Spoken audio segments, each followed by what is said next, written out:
started off as a PG podcast, but then Devin just kept on dropping shits and fucks, and now... That's right. We are live. The ghost faced himself, Brandon Tanev.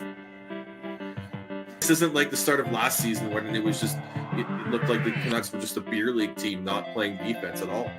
And just before Chris goes, no, I'm kidding, Chris, you can actually go now. No, hold on. Oh, we had to give more time for coming on late. So. I still had, hold on. All right. Chris go, and then I got something else to say at the end. So an elf and a midget in 2 back-to-back games. Yeah, he's definitely on a friendship tour for sure. Saying, oh yeah, I'm okay with him being, the 6'7" defenseman. No, he is a AHL defenseman right now. Look, Shonky, don't mind Devin, okay? We all struggle with Devin, so you know.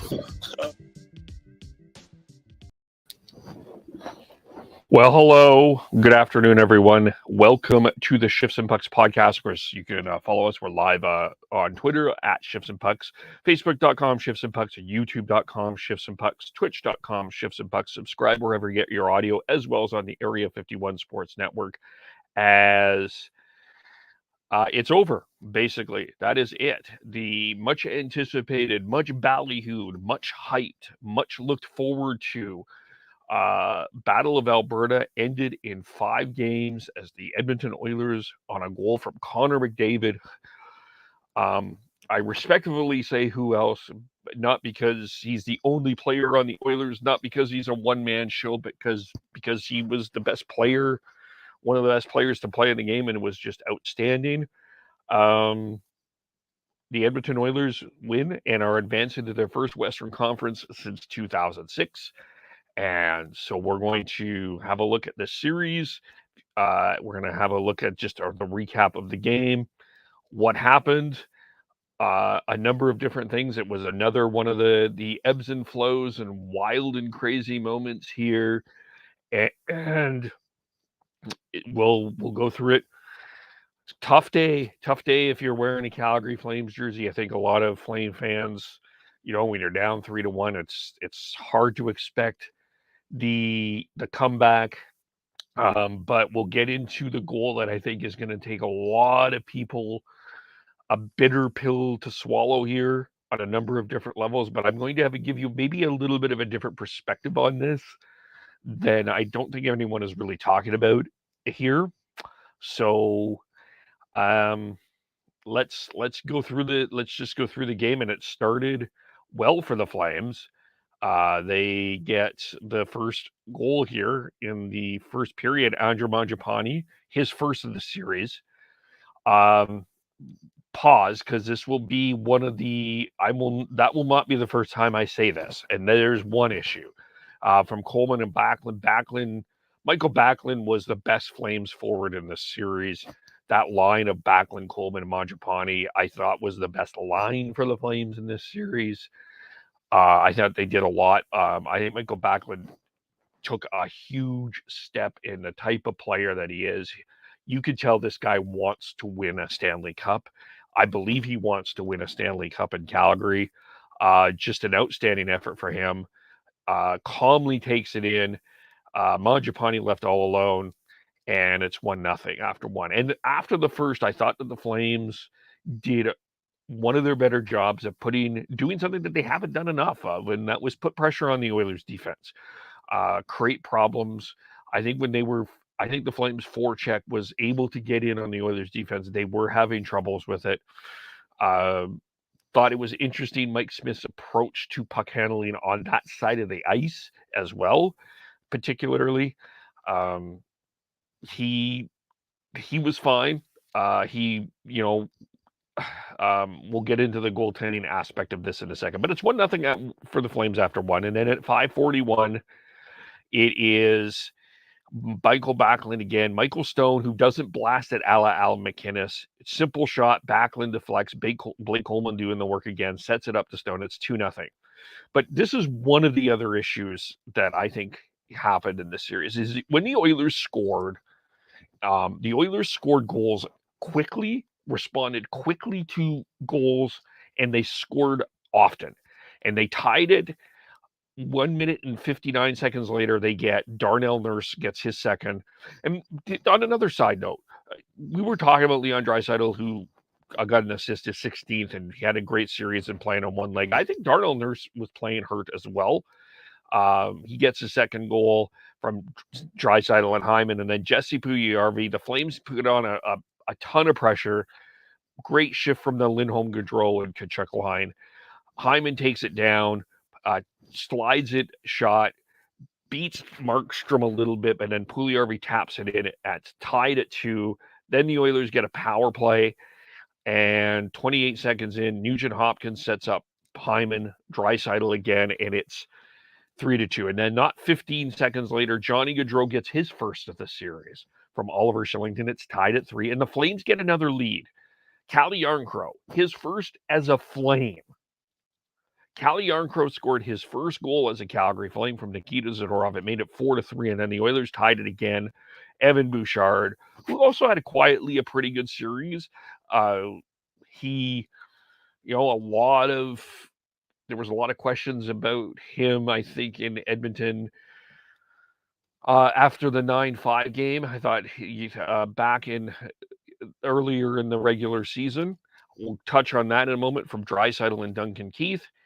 And it's 4-4 heading into the third period.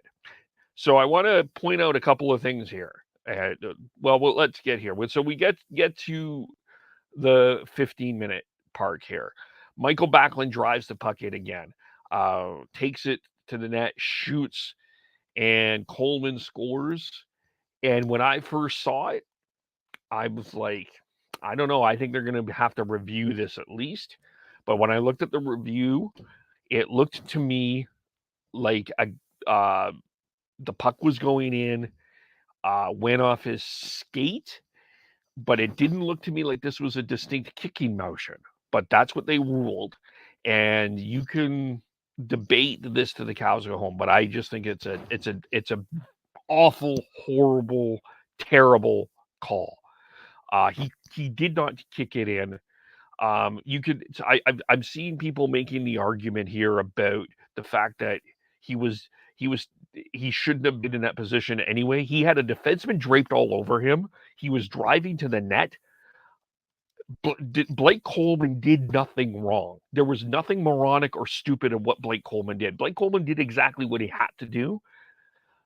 It was a ruling. I mean, I've seen the more distinct kicking motion. Satyar Shah tweeted out that the Joel Otto kicking motion was more distinct in 1989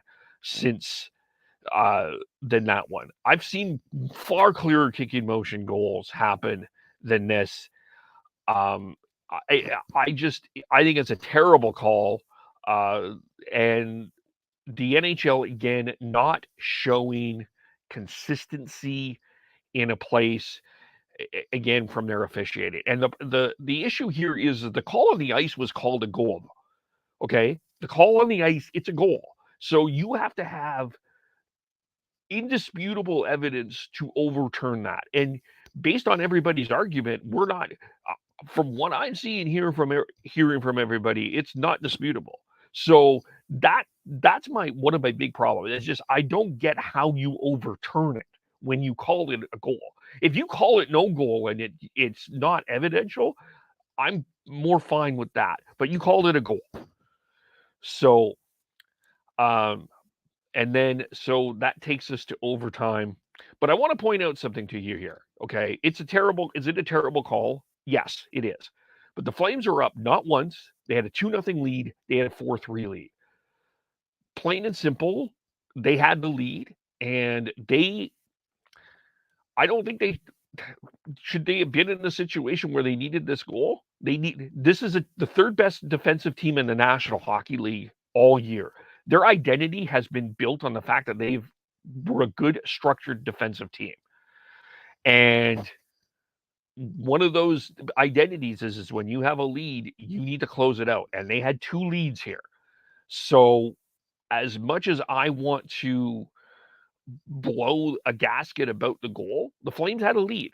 The Flames had 2 leads. So I'm not blaming the result of this game even on this goal. The Flames had a lead. But Connor McDavid Leon Draisaitl takes it out, dumps it in. Darnell Nurse takes it in. Leon Draisaitl is holds the puck on the boards.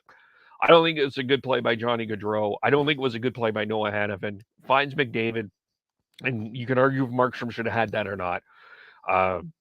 We'll touch on that in a second. But the Edmonton Oilers advanced to the first Western Conference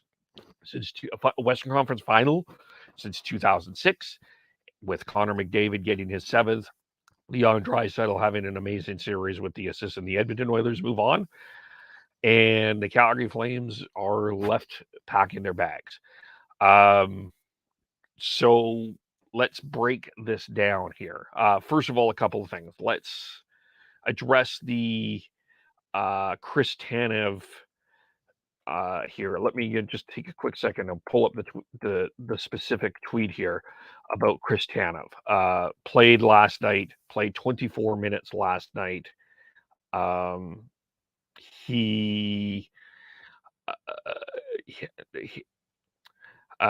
just pulling this quick up here. Here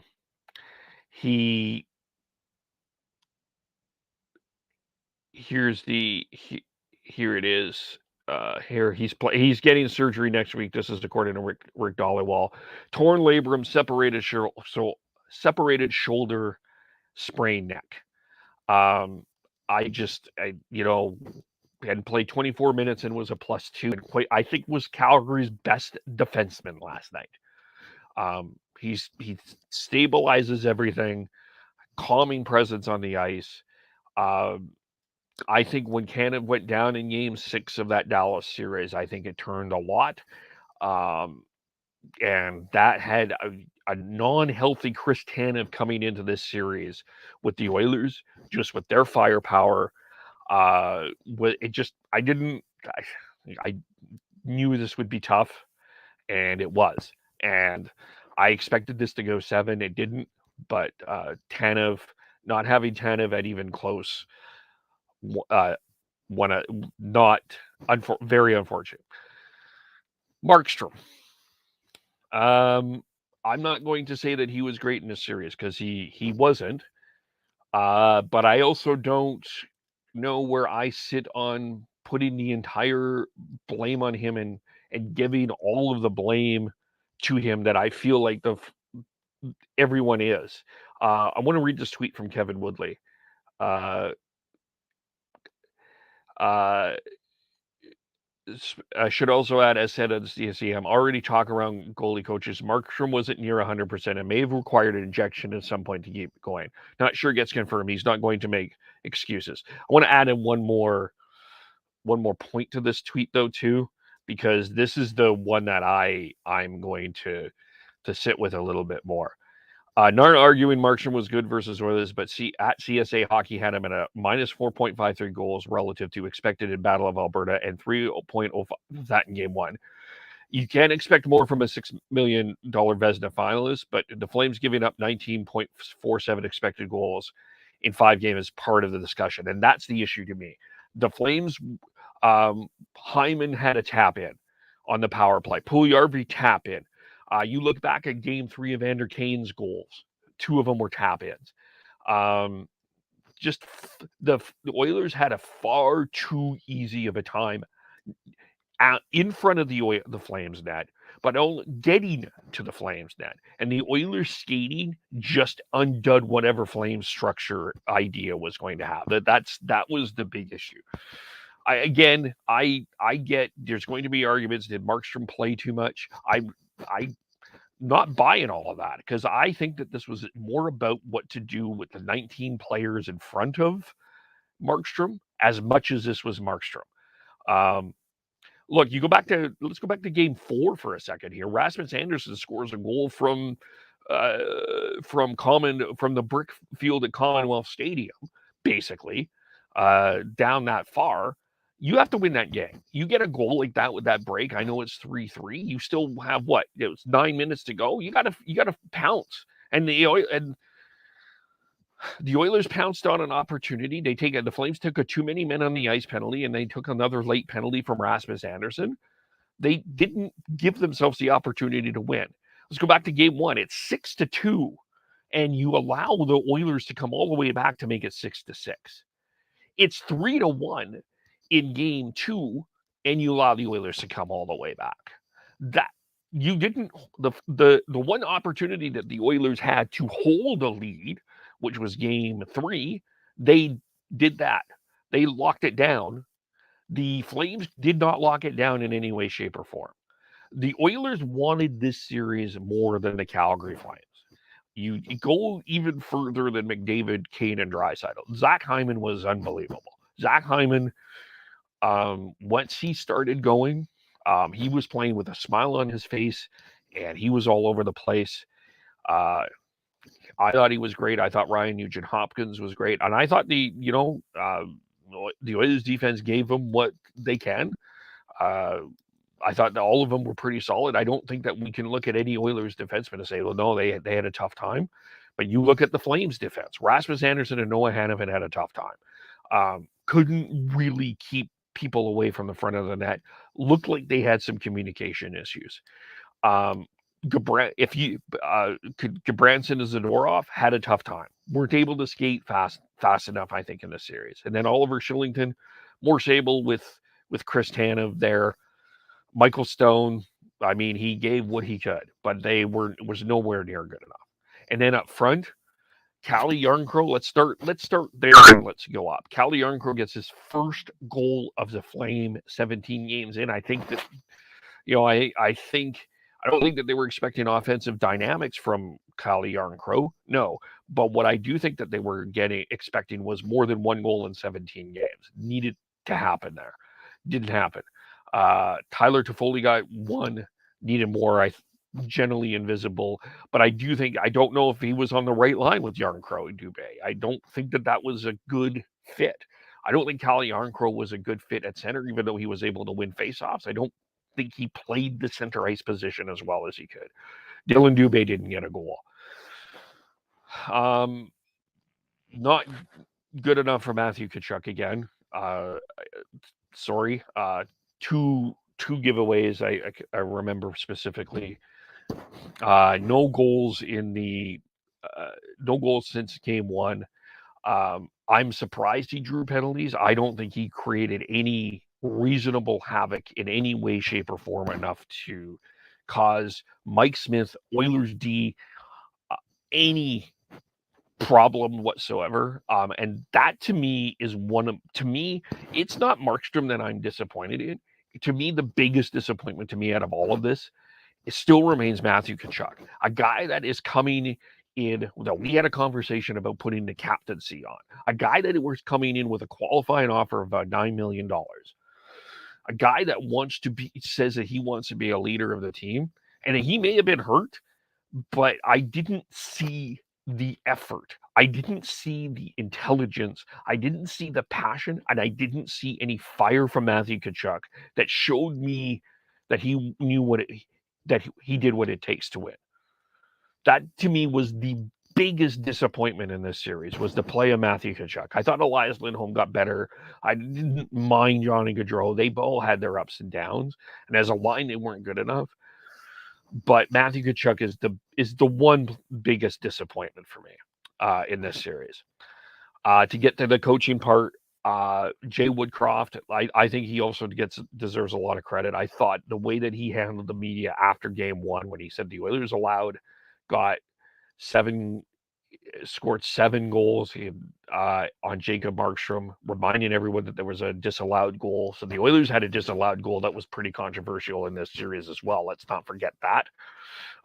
That may have turned things around too for the Oilers to win that game, by the way, and it could have been a sweep. So again, I can't lay anything on the Flames for the Flames power play for that, or that disallowed goal as the cost of the series. I think it's just much deeper than that. Poor calls both ways. But Jay Woodcroft, I think for the moment, I think that was the best move that the Oilers made. Bringing him in, he just brought in a looseness in the team.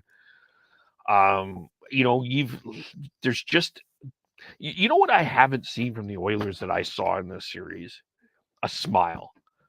Like, you look at Jesse Puljujarvi, I mean, you can argue his effectiveness or not, and I know that there were Oilers fans that were debating where he should play for most of the season.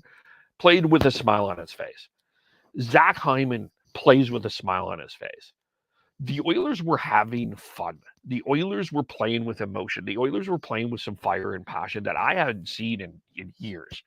And when we did our series preview, I thought that the Flames were underestimating a lot of the things. And you look back at that 9-5 game, I think that was a wake-up call for the Oilers.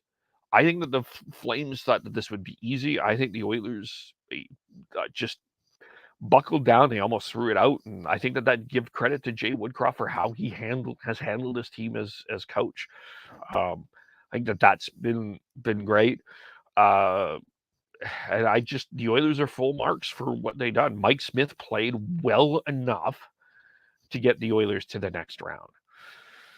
But for the Flames, I think there's a lot of, the Oilers, they will face either Colorado or St. Louis, but for the Flames, it's a lot of questions. I think, of course, the big question is what you do with Johnny Gaudreau and Matthew Tkachuk. Gaudreau being the unrestricted free agent, Matthew Tkachuk with the qualifying offer.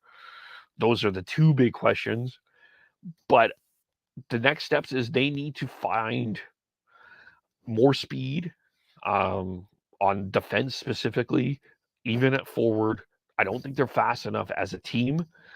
And they need to make sure that they have some players that can get into the fabric of the game. And that's where those are the two priorities. I'm thinking of the type of players.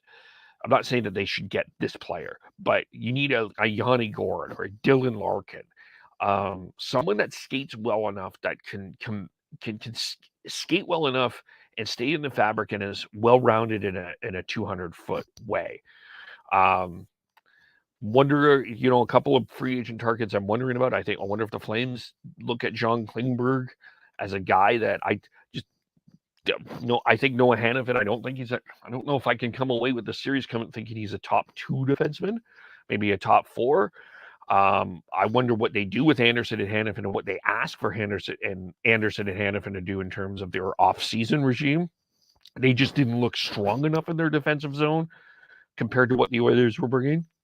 And the other thing, I think, just to go back here, Oilers, that 4-game sweep that the Edmonton Oilers had to the Winnipeg Jets, I think did wonders in a lot of ways. I think it was allowed the Oilers to get experience in the playoffs, and it was a brutal, awkward playoff, but it was experience. And Darnell Nurse was able to play a number of minutes. Mike Smith did not. Actually, you look back at that, Mike Smith didn't play that bad in that series.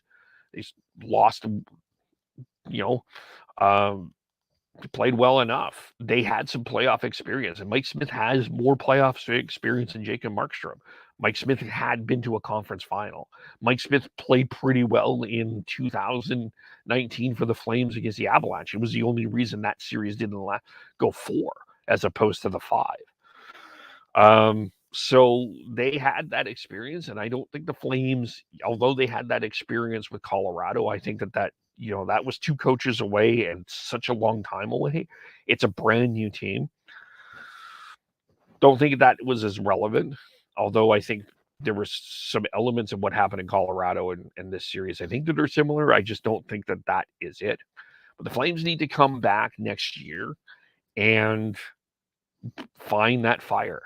I also think that there were probably a lot more signs as this year went on that the Flames were in trouble than we care to admit. I think I look back at that Vegas Golden Knight game in April where they scored, they won 6-2. The Arizona Coyote game, they didn't play well enough in the first period and had to respond. And that Arizona got an early goal. There was blueprints out there of how to beat the Flames. And maybe another question to ask is how all of this individual stuff that happened with Gaudreau's point total, Tkachuk's point total, all of this, all this focus, and I remember Daryl Sutter saying this too, too much focus on individuality, not enough focus on team. And I look back on this, and I think people are saying that Woodcroft out-coached Sutter. I think there's a legitimate argument there, but I also wonder if Daryl knew that this was going to happen all along. I wonder if Daryl knew that this team wasn't, as much as they got 55 wins. He was asked about if they were a championship team in March, and he said, no, not yet. So maybe Daryl, that this team isn't surprised. Who knows? But that's pretty much it for me. I mean, we'll have everyone else do a deep dive and discuss that more as things go on. Here, wanted to get the recap in. Tonight, Blues back home playing the Colorado Avalanche in Game 6.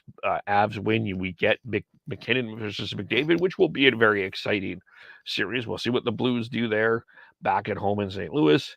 And then you still are waiting for what happens with Carolina and the Rangers. And then tonight, 2 games in the WHL. Got the Edmonton Oil Kings, who are up 3-1, by the way, have a chance to advance to the WHL final with a win over the Winnipeg Ice. They've yet to lose at home in the playoffs. And then the Kamloops Blazers, who have an announcement ahead of Game 5 against the Seattle Thunderbirds, which looks like they're going to be hosting the Memorial Cup coming up. That's what is appearing in the announcement there. That's what it sounds like. So we'll see about that. But we'll leave it here. Got in the comments. Miss Devin, miss everyone else. No one else was available, unfortunately.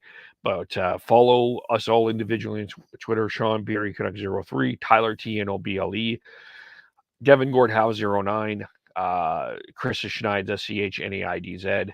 I am KVULE. Shifts and Pucks on Facebook, YouTube, Twitter, Twitch, wherever you get your audio. Area 51 Sports Network. We will, and also give Fireside Chat a follow at Fireside Chat. We will be back. We are just going to figure out our schedule, what we're going to do going forward. But thanks, everyone. I want to thank everyone for taking the time to listen all year.